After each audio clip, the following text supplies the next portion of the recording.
আপনি কখনো ভেবেছেন এই মহাবিশ্বের শুরু কোথা থেকে? এই আকাশ, এই অসংখ্য নক্ষত্র, এই গ্যালাক্সির সমুদ্র সবকিছু কি চিরকাল ছিল, নাকি কোনো এক মুহূর্তে সবকিছুর সূচনা হয়েছিল? আজ আমরা অনুসন্ধান করব আধুনিক বিজ্ঞানের বিগ ব্যাং তত্ত্ব এবং কোরআনের একটি গভীর আয়াতের আলোকে। ২০ শতাব্দীর শুরুতে জ্যোতির্বিজ্ঞানীরা একটি বিস্ময়কর সত্য আবিষ্কার করেন। দূরবর্তী গ্যালাক্সিগুলো আমাদের থেকে দূরে সরে যাচ্ছে। ১৯২৯ সালে জ্যোতির্বিজ্ঞানী এডউইন হাবল দেখালেন, মহাবিশ্ব স্থির নয়, এটি সম্প্রসারিত হচ্ছে। যদি আজ মহাবিশ্ব সম্প্রসারিত হয়, তাহলে অতীতে এটি আরও কাছাকাছি ছিল। আর যদি আমরা সময়কে আরও পিছনে নিয়ে যাই, এক পর্যায়ে সবকিছু এক বিন্দুতে সংকুচিত ছিল। অসীম ঘনত্ব, অসীম তাপমাত্রা। তারপর এক মহাবিস্ফোরণ। এই তত্ত্বকেই বলা হয় বিগ ব্যাং থিওরি। এটি বিস্ফোরণ নয় সাধারণ অর্থে, বরং স্থান ও সময়ের নিজস্ব প্রসারণ। কোরআনে সূরা আল আম্বিয়ায় বলা হয়েছে, আকাশমণ্ডলী ও পৃথিবী একসাথে সংযুক্ত ছিল, অতঃপর আমি তাদের পৃথক করে দিলাম। আরবি শব্দ রাত অর্থ সংযুক্ত, একীভূত অবস্থা। ফাতাক অর্থ বিচ্ছিন্ন করা, আলাদা করা। চিন্তা করুন, একীভূত অবস্থা, তারপর পৃথক হওয়া। এটি কি কেবল কাকতালীয় শব্দচয়ন? মহাবিশ্ব একসময় ছিল সিঙ্গুলার অবস্থায়। কোরআন বলছে আকাশমণ্ডলী ও পৃথিবী ছিল সংযুক্ত। বিজ্ঞান বলছে তারপর প্রসারণ শুরু হলো। কোরআন বলছে তারপর পৃথক করা হলো।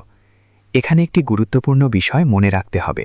কোরআন কোনো পদার্থবিজ্ঞানের পাঠ্য বই নয়, এটি হিদায়াতের কিতাব। তবে এতে এমন ভাষা ব্যবহার করা হয়েছে যা যুগে যুগে মানুষকে চিন্তা করতে উদ্বুদ্ধ করে। মহাবিশ্বের বয়স প্রায় ১৩.৮ বিলিয়ন বছর। কসমিক মাইক্রোওয়েভ ব্যাকগ্রাউন্ড রেডিয়েশন এই তত্ত্বের শক্তিশালী প্রমাণ হিসেবে ধরা হয়। এই বিকিরণ হল সেই প্রাচীন আলো যা বিগ ব্যাংয়ের পর থেকে ভ্রমণ করছে। এটি যেন মহাবিশ্বের জন্মের স্মৃতি। সূরা জারিয়াতে বলা হয়েছে, আমি আকাশ নির্মাণ করেছি শক্তি দ্বারা এবং আমি অবশ্যই তা সম্প্রসারণকারী। আজ বিজ্ঞান বলছে মহাবিশ্ব এখনও সম্প্রসারিত হচ্ছে। ১৪০০ বছর আগে মরুভূমির যুগে কেউ কি জানত মহাবিশ্ব সম্প্রসারিত হচ্ছে? আমরা বলছি না কোরআন সরাসরি বিগ ব্যাং শব্দ ব্যবহার করেছে। আমরা বলছি কোরআনের আয়াতগুলো এমন ভাষা ব্যবহার করেছে যা আধুনিক বৈজ্ঞানিক আবিষ্কারের সাথে সামঞ্জস্যপূর্ণ ব্যাখ্যা পাওয়ার সুযোগ দেয়। এটি ঈমানের বিকল্প নয়, বরং চিন্তার দুয়ার খুলে দেয়। সৃষ্টি কি হঠাৎ? বিজ্ঞান বলে বিগ ব্যাংয়ের পর ধীরে ধীরে গঠিত হয়েছে কোয়ার্ক, অ্যাটম, নক্ষত্র, গ্যালাক্সি, গ্রহ। কোরআনও সৃষ্টি প্রক্রিয়াকে ধাপে ধাপে উল্লেখ করেছে। সূরা ফুসসিলাত ৪১:১১। তিনি আকাশের দিকে মনোনিবেশ করলেন যখন তা ছিল ধোঁয়ার মতো। ধোঁয়া অর্থাৎ গ্যাসীয় অবস্থা। বিজ্ঞান বলছে প্রাথমিক মহাবিশ্ব ছিল উত্তপ্ত প্লাজমা ও গ্যাসীয় পদার্থে পূর্ণ। একটি গভীর প্রশ্ন, যদি মহাবিশ্বের শুরু থাকে তাহলে তার কারণ কি? প্রত্যেক ঘটনার একটি কারণ থাকে। বিগ ব্যাং যদি একটি সূচনা হয়, তাহলে তারও একটি কারণ থাকা উচিত। সেই কারণ কি সময় ও স্থানের ভেতরে, নাকি সময় স্থান সৃষ্টির বাইরে? দর্শনশাস্ত্র এটিকে বলে আনকজড কজ। ইসলামে আমরা বলি আল্লাহ। কোরআন বারবার প্রশ্ন করে, তারা কি শূন্য থেকে সৃষ্টি হয়েছে, নাকি তারা নিজেরাই নিজেদের সৃষ্টি করেছে? এই প্রশ্ন যুক্তির ভিত্তিতে দাঁড়িয়ে আছে। শূন্য থেকে কিছু আসে না, স্বয়ংক্রিয়ভাবে সুশৃঙ্খল ব্যবস্থা তৈরি হয় না। মহাবিশ্বের সূক্ষ্ম ভারসাম্য, মহাকর্ষের সূক্ষ্ম মান, কসমোলজিক্যাল কনস্ট্যান্ট, নিউক্লিয়ার শক্তির অনুপাত সবকিছু এমনভাবে নির্ধারিত যা সামান্য পরিবর্তন হলেও জীবন অসম্ভব হয়ে যেত। এটিকে বলা হয় ফাইন টিউনিং। কোরআন কি বিজ্ঞান প্রমাণ করতে এসেছে?